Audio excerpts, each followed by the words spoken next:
সূরাটির শুরুতে আল্লাহ প্রত্যেকটি মানুষকে একটি শক্তিশালী প্রশ্ন জিজ্ঞেস করছেন। আল্লাহর বাণী থেকে সর্বোচ্চ উপকার পেতে হলে, বিশেষ করে যখন তিনি উল্লেখ করছেন আল ইনসান, মানুষ, মানবজাতি নিয়ে বৃহত্তর পরিসরে চিন্তা করার পরিবর্তে বিলিয়ন বিলিয়ন মানুষ যে এই দুনিয়ায় বাস করছে, অতীতে যারা গত হয়ে গেছেন তাদের নিয়ে চিন্তা করার পরিবর্তে আমাদের প্রত্যেকের উচিত আমার নিজের সম্পর্কে চিন্তা করা, এমন আয়াত থেকে সর্বোচ্চ উপকার পেতে যেখানে উল্লেখ করা হয়েছে আল ইনসান। তো এটি খুবই ব্যক্তিগত একটা মেসেজ, প্রত্যেকটি মানুষের চাহিদাকে সামনে রেখে মেসেজটি পাঠানো হয়েছে, বিশেষ করে আমাদের জন্য, কারণ সৌভাগ্যক্রমে আমরা সবাই বিশ্বাসী। তো আয়াতে মানুষ শব্দটি শোনার সাথে সাথে আমার উচিত আমার নিজের সম্পর্কে চিন্তা করা, আর আপনার উচিত আপনার নিজের সম্পর্কে চিন্তা করা। হাল আতা আলাল ইনসানি হাইনুম মিনাদ দাহরি লাম ইয়াকুন শাইআম মাযকুরা। মানুষের উপর কি এমন একটা সময় অতিবাহিত হয়নি সময়ের সীমাহীন সমুদ্র থেকে, আদ-দাহর, সময়ের সীমাহীন সমুদ্র থেকে এমন একটা ছোট্ট সময় কি অতিবাহিত হয়নি যখন মানুষ এমন কিছু ছিল না যা নিয়ে কথা বলার মতো অবস্থা ছিল না, যার কথা উল্লেখ করার যোগ্য ছিল না, এবং এই অর্থটাও সে স্মরণযোগ্য কোনো বস্তু ছিল না। আল্লাহ আপনাকে আমাকে খুবই সহজ একটা প্রশ্ন করেছেন, এমন একটা সময় কি অতিবাহিত হয়নি যখন কেউ তোমার কথা মনে করতো না? এমন একটা সময় কি ছিল না যখন কেউ তোমার ব্যাপারে কিছু বলতো না? যদিও তোমার অস্তিত্ব ছিল, কিন্তু মানুষ তোমাকে নিয়ে কথা বলতে লজ্জা পেত, তোমার ব্যাপারে কথা বলতে তাদের অস্বস্তি লাগতো। তৎক্ষণাৎ পরবর্তী আয়াতে তিনি বললেন, তিনি মানুষকে একটি তরল পদার্থ থেকে সৃষ্টি করেছেন, এক ফোঁটা পানি থেকে, নুতফা, যা মিশ্রিত, অর্থাৎ মিশ্রিত নারী এবং পুরুষের মাঝে। আল্লাহ এখন এমন কিছু নিয়ে কথা বলছেন, বীর্য নিয়ে, ডিম্ব নিয়ে, যা পরস্পর মিলিত হয় একজন নারীর গর্ভধারণ নিয়ে, যা নিয়ে কথা বলাটা অস্বস্তিকর এবং লজ্জাজনক। তাই এটা এমন কিছু নয় যা নিয়ে আপনি হামেশাই কথা বলেন, এমন কিছু নয় যা নিয়ে নিঃসংকোচে কথা বলেন। আগের আয়াতে আল্লাহ ইতিমধ্যে বলেছেন, তোমার অবস্থা একসময় এমন ছিল যা উল্লেখ করার যোগ্য ছিল না, যা স্মরণযোগ্য ছিল না। এই আয়াতে কয়েক স্তরের অর্থ রয়েছে। আমি কয়েকটি স্তর আমার জন্য এবং আপনাদের সবার জন্য খোলাসা করে তুলে ধরতে চাই। মহাবিশ্ব, বস্তুগত বিশ্বকে আমরা যেভাবে জানি, পদার্থবিজ্ঞানীরা আমাদেরকে বলছেন এটি 13.9 বিলিয়ন বছর যাবৎ বর্তমান আছে, আর এই গ্রহটি সম্ভবত 4 বা 5 বিলিয়ন বছর যাবৎ টিকে আছে, অর্থাৎ এই গ্রহের গঠনকাল। এই সমস্ত সময়ের সীমাহীন সমুদ্রগুলোতে আমাকে নিয়ে কোনো কথা হতো না, কোথাও আমার কোনো উল্লেখ ছিল না, আমার অস্তিত্ব ছিল না। এমনকি যখন এই মহাবিশ্ব বাস্তবে এলো, সীমাহীন পরিমাণ সময় পার হওয়ার পর এই গ্রহে যখন মানবজাতির বসবাস শুরু হলো, মানব ইতিহাসের বৃহত্তর অংশটি ইতিমধ্যে পার হয়ে গেছে, আর সেই ইতিহাসের কেউই জানতো না আমি কে, আমার কথা কেউই কখনো মনে করেনি, আমার নাম কখনো উল্লেখ করা হয়নি। আপনি ইতিহাস সম্পর্কে অধ্যয়ন করতে পারেন, আর ওই মানুষগুলো প্রাসঙ্গিক, একমাত্র যার কোনো প্রাসঙ্গিকতা নেই সে হলো আপনি। আর ওই মানুষগুলো প্রাসঙ্গিক, একমাত্র যার কোনো প্রাসঙ্গিকতা নেই সে হলো আপনি, আমি। কিন্তু তাদের কাছে আমাদের অস্তিত্ব ছিল না। এই কথাগুলো মনে করিয়ে দিয়ে আল্লাহ বলছেন, অধিকাংশ সময় ইতিমধ্যে অতিক্রান্ত হয়ে গেছে যখন আপনি আর আমি সম্পূর্ণ অপ্রাসঙ্গিক ছিলাম, আমরা গল্পের অংশ ছিলাম না। আল্লাহ এই উপায়ে আমাদের মনে করিয়ে দিচ্ছেন, সামান্য যে কিছু সময়কাল আমরা বর্তমান থাকি, আমাদের মায়ের গর্ভ থেকে দুনিয়াতে আসার পর, বস্তুত আমার মা যখন আমাকে গর্ভে ধারণ করেছিলেন শুরুতে, তার কোনো ধারণাই ছিল না যে আমি তার পেটের ভেতর। মাররাত বিহি, সে বাচ্চাকে নিয়ে চলাফেরা করতে থাকলো, সে জানেও না। এরপর যখন সে তার শরীরে পরিবর্তন লক্ষ্য করতে শুরু করলো, তখন তারা উভয়ে আল্লাহর নিকট দোয়া করতে শুরু করলো, লা ইন আতাইতানা সলিহান, যদি আপনি আমাদেরকে সুসন্তান দান করেন। তারা এমনকি জানেও না এই সন্তানটা কে। এমনকি যখন তারা স্মরণে আনতো, আমার মা আমার সম্পর্কে ভাবতেন, যখন আমি তার পেটে ছিলাম উনি জানতেন না আমি কে, উনি আমাকে নিয়ে যথাযথভাবে ভাবতে পারতেন না। শুরুতে উনি জানতেন না আমি কি ছেলে নাকি মেয়ে, উনি জানতেন না আমি কোন ধরনের সন্তান হব, কি কি গুণাবলী থাকবে, উনি কিছুই জানতেন না। কিন্তু এমনকি এই দুনিয়াতে আমার আগমনের পরে, এই ধরায় আমার পদার্পণের পরেও একটি জিনিস আপনারা লক্ষ্য করবেন, মানবজাতির নকশা অনুসারেই মানুষের জন্য ব্যবহৃত একটা শব্দ হলো ইনসান, আর ইনসানের একটি উৎপত্তিগত শব্দ হলো উনস, আর উনস মানে ভালোবাসা এবং মায়া মমতা। মানুষ শুধু ভালোবাসা প্রদান করে না, তারা ভালোবাসা গ্রহণও করতে চায়, তারা মায়া মমতা পেতে চায়। সেজন্য বাচ্চাকাল থেকেই, যে মুহূর্ত থেকে সে নিজের সম্পর্কে কিছুটা সচেতন হতে শুরু করে, মা যদি বাচ্চার দিকে না তাকায়, আম্মু আম্মু আম্মু আম্মু, আপনাদের যাদের ছোট বাচ্চা আছে ব্যাপারটা জানেন ইতিমধ্যে, বাচ্চাদের মনোযোগ প্রয়োজন, তারা সর্বদা এর খোঁজ করে। এরপর আরেকটু বড় হয়ে উঠলে তারা কিছু একটা একে আপনাকে দেখাতে চায়, কারণ তারা আপনার মনোযোগ চায়, তারা স্বীকৃতি চায়। দেখো আমি কি জামা পরেছি, দেখো আমি কি এঁকেছি, দেখো আমি কি করতে পারি। বাচ্চাটা এখনো লাভ দিতে পারে না, উপরের দিকে একটুখানি লাভ দিয়ে বলে আমাকে দেখো, দেখেছো, আবার দেখো, কারণ তার নিজের জন্য ওই মনোযোগটুকু দরকার। সে মাজকুর হতে চায়। সূরা ইনসানের প্রথম আয়াতে উল্লেখিত শেষ শব্দটি মাজকুর। মাজকুর মানে যার কথা উল্লেখ করা হয়, যার নাম স্মরণে আনা হয়। এটি মানব প্রকৃতির ভেতরে স্থাপন করে দেয়া হয়েছে। আর এভাবে বড় হতে থাকেন। কিশোর বয়সে পৌঁছলে আপনি সুন্দর সুন্দর জামা কাপড় পরতে চান, আকাঙ্ক্ষা করেন নিজেকে যেন সুন্দর দেখায়, কারণ আপনি সবার নজরে পড়তে চান, দৃষ্টিতে পড়তে চান, এবং মাজকুরও, নিজের উল্লেখও চান। আশা করেন মানুষ যেন আপনাকে নিয়ে কথা বলে। আরো বড় হতে থাকলে, এখন আপনি বিশ্ববিদ্যালয়ে পড়েন, আমি জানি এখানে সমাবর্তন হতে যাচ্ছে, গ্র্যাজুয়েট হওয়া অনেক বড় একটা ব্যাপার। কি হয় যখন ছাত্ররা তাদের সার্টিফিকেট পায়? অনেকে ইনস্টাগ্রামে এবং ফেসবুকে তাদের সার্টিফিকেটের ছবি আপলোড করবে। আপনি ছাড়া কেউ যারা কোনো পরোয়া করে না, কিন্তু আপনার ভেতরে আছে মাজকুর হওয়ার আকাঙ্ক্ষা। মানুষ যেন আপনার নাম উল্লেখ করে এমন একটা চাহিদা। মাশাআল্লাহ, অভিনন্দন, কংগ্রাচুলেশনস। আমাদের জীবনটাই কেটে যায় স্বীকৃতি খুঁজতে খুঁজতে। এমনকি মানুষ যখন বিয়ে করে, স্ত্রী স্বামীর কাছ থেকে স্বীকৃতি পাওয়ার আশায় থাকে, আবার স্বামীও স্ত্রীর কাছে স্বীকৃতি পাওয়ার আশায় থাকে। আমরা আমাদের পিতামাতাকেও সন্তুষ্ট করতে চাই। যখন গ্র্যাজুয়েট হন, সবাই আপনাকে অভিনন্দন জানাচ্ছে, কিন্তু আপনি আপনার বাবার কাছে মাজকুর হতে চান। বাবা, আমি পাশ করেছি। বাবা, আপনার ছেলে পাশ করে ফেলেছে। বাবা, ছবিগুলো দেখেছেন? বাবার কাছ থেকে এই অভিনন্দনটা আপনি পেতে চান, অথবা আপনার মায়ের কাছ থেকে, কারণ সব সময় এমন বিশেষ কেউ থাকে যার কাছে আমরা স্মরণীয় হয়ে থাকতে চাই। জানেন, এখন বহু স্টাডি থেকে জানা যায় মানুষ এখন অনেক বেশি নিঃসঙ্গ এবং একাকিত্ব ফিল করে ইতিহাসের অন্য যে কোনো সময়ের তুলনায়। ব্যাপারটা কৌতূহল জাগ্রত করে। একবার আমি একটা ইসলামিক স্কুলে গিয়েছিলাম, অন্য একটা মুসলিম দেশে। আমি একদল বালক বালিকার উদ্দেশ্যে বক্তব্য দিয়েছিলাম। এক পাশে ছিল প্রায় 300 থেকে 400 বালক এবং অন্য পাশেও ছিল প্রায় 300 থেকে 400 বালিকা 13-14 বছর বয়সের। আমি একটা বক্তব্য দিয়েছিলাম, প্রিন্সিপাল এবং অন্যান্য শিক্ষকরাও সবাই সেখানে উপস্থিত ছিল। তো তারা একটি প্রশ্নোত্তর সেশনের আয়োজন করেছিল। 800 ছাত্রছাত্রী রুমের ভেতর, কেউ কোনো প্রশ্ন জিজ্ঞেস করলো না। আমি তখন বললাম, তারা প্রশ্ন জিজ্ঞেস করছে না কারণ পুলিশ তাদের দিকে তাকিয়ে আছে, শিক্ষকেরা সেখানে, প্রিন্সিপাল সেখানে, ক্যামেরাম্যান সেখানে, তারা লজ্জা পেতে চায় না। তাই আমি কি করব? আমি সমাবেশের ভেতরে চলে যাব এবং এই বাচ্চাগুলোর সাথে কথা বলবো। কোনো ক্যামেরা থাকবে না, মাইক্রোফোন থাকবে না। আমি ভেতরে গেলাম ছাত্রীদের সেকশনে, শুধু ছাত্রীগুলোর সাথে কথা বলেছিলাম 2 ঘন্টা যাবত। তাদের প্রশ্নের যেন আর শেষ নেই। অন্য পাশে ছেলেদের সেকশনে আরো 2 ঘন্টা, তাদেরও প্রশ্নের কোনো শেষ নেই। আর সবচেয়ে কমন প্রশ্নটি ছিল, সব সময় একাকিত্ব ফিল করলে কি করব? যদি নিজের সরব উপস্থিতি না থাকে তখন কি করব? যদি কেউ আমাকে না দেখে? মানুষের এমন গভীর এক আকাঙ্ক্ষা আছে মাজকুর হওয়ার, যে এক টিনেজার অন্যান্য বন্ধুদের অনলাইনে দেখে, তখন ভাবে আমার তো একটা অ্যাকাউন্ট নেই, আমার তো এত এত ফলোয়ার নেই, মানুষ তো আমাকে দেখছে না, আমি তো মাজকুর নই, আমার আরেকটা ছবি তোলা উচিত, না ফিল্টার পরিবর্তন করি, না অন্য কিছু করা দরকার, ব্যাকগ্রাউন্ড পরিবর্তন করলে ভালো হবে, লাইটটা আর একটু ভালো হতে পারত। এরপর পোস্ট করে, কেউ একজন হার্ট ইমোজি দিল, কেউ একজন লাইক দিবে, আমি মাজকুর। যাক, আমার এখন উপস্থিতি আছে। আর যদি পোস্ট না করেন, যদি এক টুকটা পিজার ছবি পোস্ট না করেন, কোথায় দাঁড়িয়ে আছেন সেই ছবি, কোথায় দাঁড়িয়ে আছেন সেই ছবি, কোন পার্কে আছেন, আবু জেহেলের কোন উইজডম বা কোনো কিছু একটা, যদি এটা পোস্ট না করেন, তখন হঠাৎ মনে হয় আমি যে জীবিত আছি এটাও তো কেউ জানে না। তখন হয়ে পড়েন গায়রে মাজকুর, অনুল্লেখযোগ্য।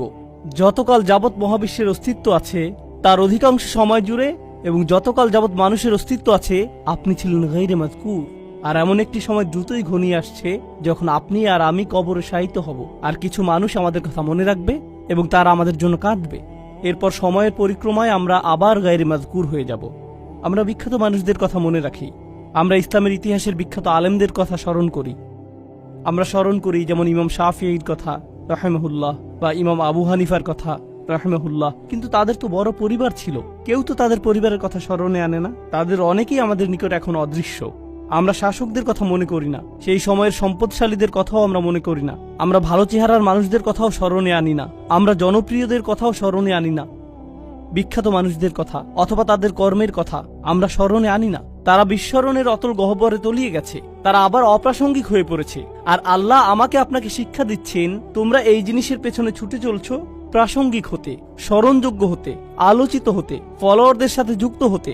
এই জিনিসটাই ছিল তোমার সবচেয়ে কামনীয়, কিন্তু তোমাকে তো মূলত গায়রে মাজকুর হিসাবে সৃষ্টি করা হয়েছে। খুব শীঘ্রই তুমি আবারও গায়রে মাজকুর হয়ে পড়বে। তারা পুনরায় অপ্রাসঙ্গিক অবস্থায় প্রত্যাবর্তন করবে।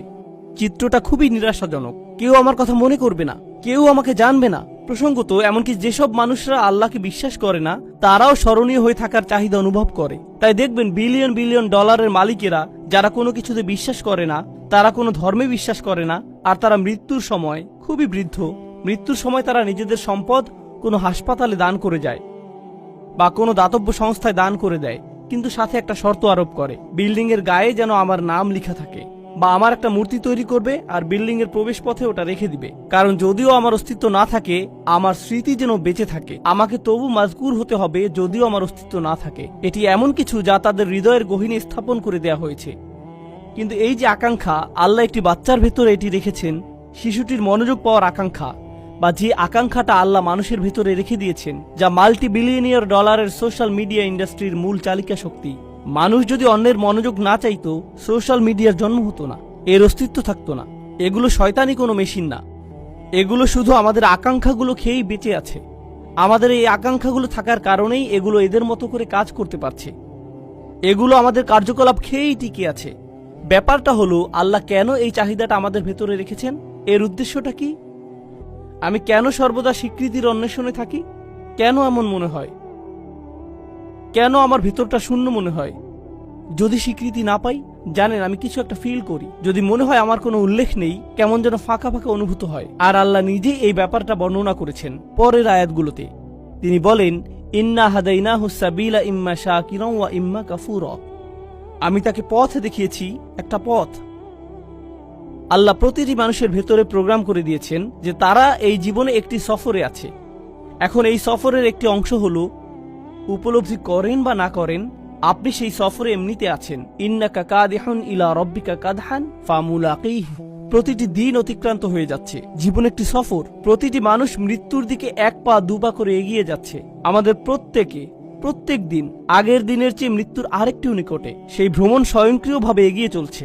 এখানে আমার আপনার কোনো নিয়ন্ত্রণ নেই। আল্লাহ ইতোমধ্যে এটা ঠিক করে দিয়েছেন। কিন্তু এছাড়াও রয়েছে আরেকটি সফর, আমার জীবনের সফর নয়, বরং আমার হৃদয়ের ভেতরের এবং আমার মস্তিষ্কের ভেতরের সফর। আল্লাহ চান আমরা যেন আল্লাহর দিকে প্রত্যাবর্তন করার একটা সফর করি। আমরা আল্লাহর কাছ থেকে এসেছি, আমরা আল্লাহর জন্য। আর আল্লাহ চান আমরা যেন ইচ্ছে করেই আল্লাহর পথের দিকে ফেরার একটা সংকল্প করি, আমাদের মাথায়, আমাদের অন্তরে। কিন্তু আমাদের মন অন্য কারো কাছ থেকে স্বীকৃতি পাওয়ার নেশায় বুঁদ হয়ে আছে। এটা অন্য মানুষদের কাছে গ্রহণযোগ্যতা পেতে চায়। কিন্তু আল্লাহ চান আমাদের হৃদয় এবং মস্তিষ্ক যেন সবার আগে আল্লাহর কাছে স্বীকৃতি খোঁজে, আল্লাহর কাছে স্বীকৃতি খোঁজে। আমার রব কি আমার প্রতি খুশি? আমার রব কি আমার ভালো কাজটির দিকে তাকিয়ে খুশি হয়েছেন? আমার এই সেবা দেখে কি আমার রব খুশি হয়েছেন? আমি কি আমার জীবন এমনভাবে অতিবাহিত করেছি যে একদিন যখন এই ভ্রমণের সমাপ্তি হবে, তখন তার সাথে আমার সাক্ষাতের সুযোগ হবে? তিনি বলেন, ইম্মা শাকিরান। আল্লাহ মানুষকে এই সফরে এগিয়ে যাওয়ার সামর্থ্য দিয়ে সৃষ্টি করেছেন।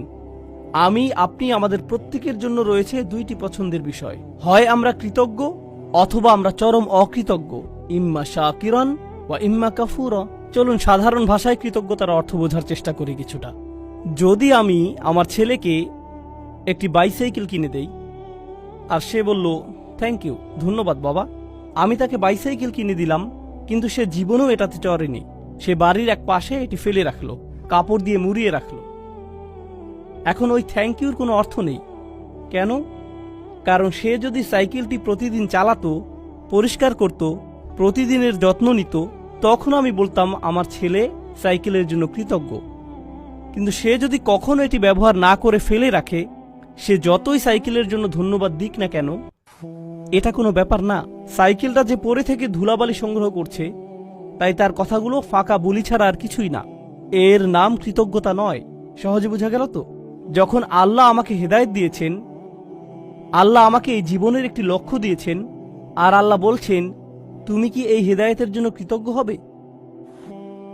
আমি কি সেই হেদায়েতের জন্য কৃতজ্ঞ হব নাকি হব না? তার মানে আল্লাহ আমাকে যা দিয়েছেন যদি আমি তা ব্যবহার না করি, যদি আমি তা জীবন চলার পথে কাজে না লাগাই, তখন আমি যত খুশি আলহামদুলিল্লাহ বলতে পারি, এটা অর্থহীন।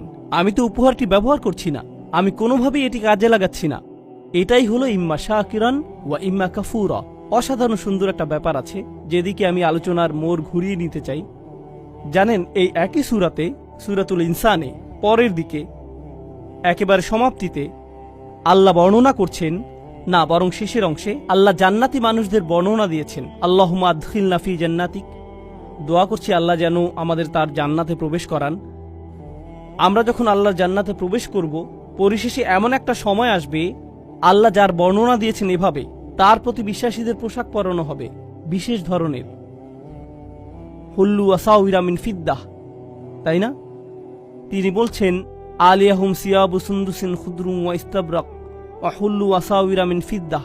তাদেরকে বিভিন্ন ধরনের সিল্কের তৈরি পোশাক পরানো হচ্ছে, হাতে বিশেষ ধরনের ব্রেসলেট পরানো হচ্ছে। মনে করতে পারেন রোলেক্স ঘড়ির মতো কিছু, বিশেষ ব্র্যান্ডের ঘড়ি পরানো হচ্ছে, হাতে ব্রেসলেট পরানো হচ্ছে, সুন্দর জামা পরানো হচ্ছে। কেন তাদের স্পেশাল পোশাক পরানো হচ্ছে?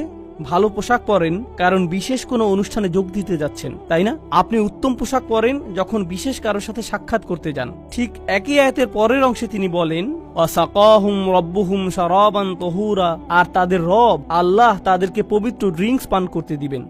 আপনারা সরাসরি আল্লাহর সাথে সাক্ষাৎ করতে যাচ্ছেন, আপনাকে বিশেষ পোশাক পরানো হচ্ছে জান্নাতে, কারণ আপনি আল্লাহর সাথে সাক্ষাৎ করতে যাচ্ছেন।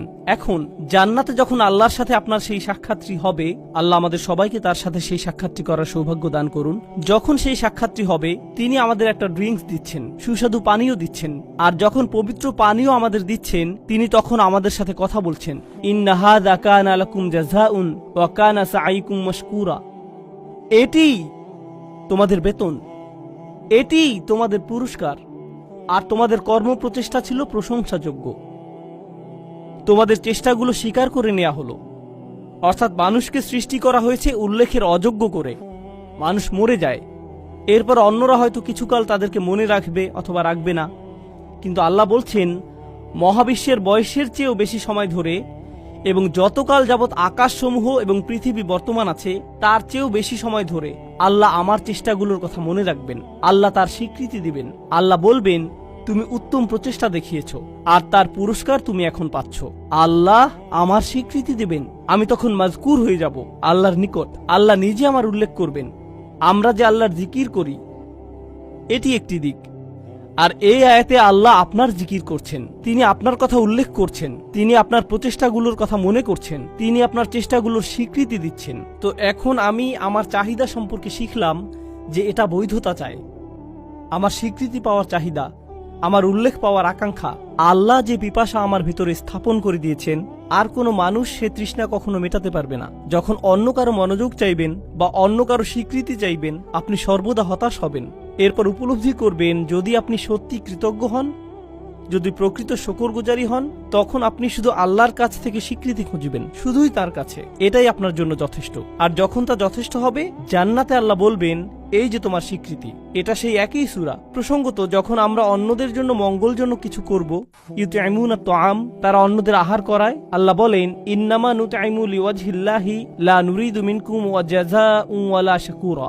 এমনকি যখন আপনি অন্যদের জন্য ভালো কিছু করেন, আপনি তাদের নিকট প্রশংসা খোঁজেন না, আপনি থ্যাংক ইউ খোঁজেন না, আপনি তাদের কাছে স্বীকৃতি খোঁজেন না। এই কথা আপনি নিজেকে মনে করিয়ে দেন এবং তাদেরকেও।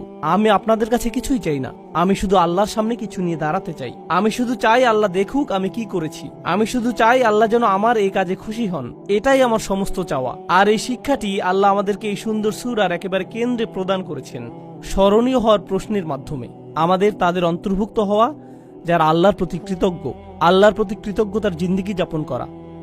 একদিন এমন বিষয়ে পরিগণিত হবে, আমাদের তাদের অন্তর্ভুক্ত হওয়া যারা আল্লাহর প্রতি কৃতজ্ঞ, আল্লাহর প্রতি কৃতজ্ঞতার জিন্দেগি যাপন করা একদিন এমন বিষয়ে পরিগণিত হবে যখন আল্লাহ আমাদেরকে স্বীকৃতি দেবেন। ঠিক এই ভ্রমণটি এখানে ঘটেছে। এই সূরার একেবারে শুরুতে আপনারা দেখবেন আল্লাহ উল্লেখ করছেন, আমরা আমাদের মায়ের গর্ভে ছিলাম। আর মায়ের পেটকে বলা হয় রাহাম, গর্ভকে বলা হয় রাহাম। আর সূরার সমাপ্তিতে আল্লাহ বলেন, ইদখিলু মাইয়াশাউ ফি রাহমাতিহি। তো তিনি আশারা ইলা রহমা ফিল বিদায়া, তিনি রহমের দিকে ইঙ্গিত করলেন সূরার সূচনাতে। আর উপসংহারে তিনি বললেন তিনি যাকে চান তার রহমাতে প্রবেশ করান, অর্থাৎ তার জান্নাতে। ঠিক যেভাবে আপনার প্রতিটি চাহিদা পূরণ করা হচ্ছিল আপনার মায়ের রাহমের ভিতরে, সেটা ছিল রাহমের প্রথম এপিসোড। আর রাহমের শেষ এপিসোড আমার আপনার জন্য অপেক্ষা করছে, আর তা হলো আল্লাহর রাহমা আসলে, আর তা হলো জান্নাতে প্রবেশ। আল্লাহ আমাদের সবাইকে তার জান্নাত প্রদান করুন। আপনাদের অনেকেই গ্র্যাজুয়েট হচ্ছেন বা গ্র্যাজুয়েট হয়ে গেছেন, পেছনে বহু স্মৃতি রেখে যাচ্ছেন, চমৎকার সব স্মৃতি, বন্ধুত্বের, শিক্ষার, অভিজ্ঞতার। এই ভার্সিটিতে, এই স্থানে, এই ধরনের স্থানগুলো একসময় নিজের কাছে নিজের বাড়ির মতো মনে হয়, আমার অবিচ্ছেদ্য অংশে পরিণত হয়। এরপর কয়েক বছর পার হওয়ার পরে আপনার তখন চাকরি থাকবে, বিয়ে করবেন, ব্যস্ত হয়ে পড়বেন, আরও কত কিছুতে। হঠাৎ একদিন সিদ্ধান্ত নিলেন নিজ ভার্সিটিতে বেড়াতে আসবেন, ঠিক শুধু অতীত স্মৃতিগুলো মনে করতে। আবার ভার্সিটিতে ঘুরতে এলেন, তখন লক্ষ্য করেছেন দেয়ালগুলো আগের মতোই আছে, রাইট? রেস্টুরেন্টটাও আগের মতোই, বন্ধুদের সাথে যে জায়গাগুলোতে আড্ডা দিতেন তাও আগের মতোই আছে, অজুর জায়গাটাও একটুও বদলায়নি। কিন্তু আশেপাশের সবগুলো মুখ অপরিচিত, কেউ আপনাকে চেনে না। সবকিছুই আগের মতো সুন্দর, কিন্তু আমার জন্য নয়, এখন এগুলো অন্যদের জন্য। আপনাকে সম্পূর্ণরূপে সরিয়ে ফেলা হয়েছে, আপনি আর এখানে মাজকুর নন। এমনকি এই ধারণা, যা আর কখনো ফিরে পাই না। শিক্ষকের হয়তো আপনার কথা স্মরণে আনতে বহু কষ্ট হয়, তাকিয়ে বলে তুমি আমার ক্লাসে ছিলে, রাইট? আমি ভেবেছিলাম আমি আপনার সেরা ছাত্র। না, আমার এরকম বহু সেরা ছাত্র আছে, তুমি অতটা সেরা নও। আপনার নাম এভাবে মানুষ ভুলে যাবে। তাই আমাকে আপনাকে একটা সিদ্ধান্ত নিতে হবে। ভার্সিটি ছেড়ে যাওয়ার এই ক্ষণে, গ্র্যাজুয়েট হওয়ার এই মুহূর্তে তোমরা হয়তো চাকরি নিয়ে ভাবছো, একটি ক্যারিয়ার নিয়ে ভাবছো, তোমার জীবনের পরবর্তী চ্যাপ্টার নিয়ে ভাবছো। জীবনের এরকম প্রতিটি চ্যাপ্টারের একটা টাইটেল থাকতে হবে। আল্লাহ কিভাবে আমার জীবনের এই চ্যাপ্টারের কথা মনে রাখবেন? তিনি কিভাবে মনে রাখবেন? আমি জানি যখন একটা চাকরি পেতে যাচ্ছেন তখন আমার মা কি বলবে, আমার বাবা কি বলবে, মানুষ কি বলবে, কত টাকা বেতন পাবো, অ্যাপার্টমেন্ট কোথায় পাবো, আমি কি অমুক জিনিসটি পাচ্ছি, তো অমুক জিনিসটি পাচ্ছি। আপনার মাথায় সমস্ত প্রশ্ন এসে জড়ো হয়, প্রেস্টিজ নিয়ে, স্বীকৃতি নিয়ে এবং সমাজে মাজকুর হওয়া নিয়ে। প্রথমে সবকিছুর উপর যদি এই প্রশ্নটি রাখতে পারেন, আল্লাহ কিভাবে এর কথা মনে রাখবেন? আমি কোন ধরনের প্রভাব পেছনে রেখে যাচ্ছি? আমি কি এমন কিছু রেখে যাচ্ছি যার কারণে আল্লাহ আমার কথা মনে রাখবেন? যদি এমন কিছু করেছি তাহলে আমি সফল হয়েছি। আমি শেষ এই বিষয়টা চিন্তা করার জন্য রেখে যাচ্ছি। আমরা এখন এই ধারণায় এতটাই আচ্ছন্ন যে মানুষ যদি আপনার সফলতা না দেখে তাহলে আপনি সফল নন। মানুষের চোখে আপনার সফলতা দৃশ্যমান না হলে আপনি সফল নন, তাই তো? এখন কেউ একজন এসে আমাকে বলতে পারে, এই ভাই আপনি তো দারুণ সফল, কিভাবে এত সফল হলেন? তখন আমি জিজ্ঞেস করলাম, আচ্ছা কিভাবে বুঝলেন আমি সফল? আমার সফলতাটা কি? ও, আপনার যে বিশাল সংখ্যক ফলোয়ার আছে, লক্ষ লক্ষ মানুষ আপনার ভিডিও দেখে, এই জন্য আপনি সফল। তখন আমি বলি, সুবহানাল্লাহ, আমরা কোরআন থেকে কত দূরে সরে এসেছি, আমাদের চিন্তা ভাবনা কোরআন থেকে কত দূরে। জানেন তো, নূহ আলাইহিস সালামের প্রায় কোনো ফলোয়ারই ছিল না, তার অত অনুসারী ছিল না, আর বিশাল এক সময় ধরে তার কোনো অনুসারীই ছিল না। বস্তুত আপনি যদি নূহ আলাইহিস সালাম সম্পর্কে জিজ্ঞেস করেন, তার নিজের অঞ্চলে মানুষ তাকে নিয়ে উপহাস করত, ও ওই বৃদ্ধ মানুষটা, সে তো একটা পাগল। এই ধরনের কটু কথা তিনি শত শত বছর ধরে শুনে আসছিলেন। আর একমাত্র যিনি তার সেই যন্ত্রণাগুলোর কথা মনে রেখেছেন, কোনো ঐতিহাসিক সেই সংগ্রামের কথা লিখে রাখেননি, যার কোনো নথিপত্র বর্তমান নেই। ভাবছেন কিছু মানুষ নূহ আলাইহিস সালামের জীবনী লিখে রেখেছিল যেন মানুষ তার কথা মনে রাখতে পারে? না না না, আল্লাহ এটা রেকর্ড রেখেছেন, আর আল্লাহ তাকে মাজকুর বানিয়েছেন। ইব্রাহিম আলাইহিস সালাম মক্কার মরুভূমিতে একা একা দোয়া করছিলেন, ও আল্লাহ, এই ঘরটিকে একটা শান্তিপূর্ণ স্থানে পরিণত করুন এবং মানুষের অন্তরে ভালোবাসা তৈরি করে দিন এই ঘরের প্রতি। ফাজআল আফইদাতাম মিনান নাসি তাহওয়ি ইলাইহিম। তখন কোনো ভিডিও ক্যামেরা ছিল না, কোনো লাইভ স্ট্রিমিং ছিল না, এরকম কিছু ঘটেনি, কেউ সেখানে ছিল না, শুধু একজন মানুষ মরুভূমিতে, শুধু তিনি আর তার রব কথা বলছিলেন। তিনি কোনো রাজা ছিলেন না, তিনি সম্পদশালী কোনো ব্যক্তি ছিলেন না, তার কোনো লিপিকার ছিল না যে আগামী দিনের জন্য এই ইতিহাসগুলো লিখে রাখবে। জানেন, মিশরীয় প্রাচীন প্রাসাদগুলোতে রাজাদের ঐতিহাসিক চিত্র, তাদের ফরমানসমূহ এবং দেয়ালগুলোতে প্রচুর লিখনি পাওয়া গিয়েছে। আমরা কিন্তু ওই লেখকদের নামও জানি না, আমরা শুধু জানি তারা কিছু মানুষকে অর্থ করে দিয়েছিল ওই দেয়াল লিখনের জন্য। কেউ তো ইব্রাহিম আলাইহিস সালামের জন্য কিছু লিখে রাখেনি, তবুও আজকের দিনেও আমরা ইব্রাহিম আলাইহিসসালামের জিকির করছি। প্রতি বছর হজের সময় আমরা তার কর্মবহুল ও বর্ণাঢ্য জীবনের কথা স্মরণ করছি। আর আমরা আমাদের সমগ্র দিনকে বলি মিল্লাতা আবিকুম ইব্রাহিম। আমি কি বোঝাতে চাচ্ছি? মানুষকে গায়রে মাজকুর হিসেবে সৃষ্টি করা হয়েছে। ইতিহাসের অধিকাংশ সময় জুড়ে আমাদেরকে অস্মরণীয় করে রাখা হয়েছে। হ্যাঁ, আমরা অতিশয় সামান্য কিছু সময় এই দুনিয়াতে বেঁচে থাকি। সেই সময়ের পরে আমরা গায়রে মাজকুর হয়ে পড়তে পারি। আপনি হয়তো এই বিশ্ববিদ্যালয়ে গায়রে মাজকুর হয়ে পড়তে পারেন পরের বছরই। তো এটাই আমার আপনার জীবনের বাস্তবতা। আপনি যদিও কারো প্রচুর উপকার করেন, বছরখানেক পরেই সে ভুলে যেতে পারে তুমি আমার জন্য কি করেছো। শুধুমাত্র একজনের কাছে আপনি চিরকালের জন্য মাজকুর থাকবেন, আর তিনি হলেন আল্লাহ আজ্জা ওয়া জাল্লা। তাই আল্লাহ তাআলা বলছেন, আল ইয়াওমা নানসাকুম কামা নাসিতুম লিকা ইয়াউমিকুম হাদা। কিছু মানুষকে সেদিন তিনি বলবেন, আজ আমি তোমাদেরকে ভুলে যাব, আজ আমি তোমাদেরকে ভুলে যাব, যেমন করে তোমরা এই দিনের সাক্ষাৎকে ভুলে গিয়েছিলে। এখন পছন্দ আমাদের, আমরা কি তাদের অন্তর্ভুক্ত হতে চাই আল্লাহ যাদেরকে ভুলে যাবেন কিন্তু মানুষ মনে রাখবে, নাকি আমরা তাদের অন্তর্ভুক্ত হতে চাই আল্লাহ যাদের কথা মনে রাখবেন আর মানুষ তাদের মনে রাখুক বা না রাখুক তাতে কিছু যায় আসে না।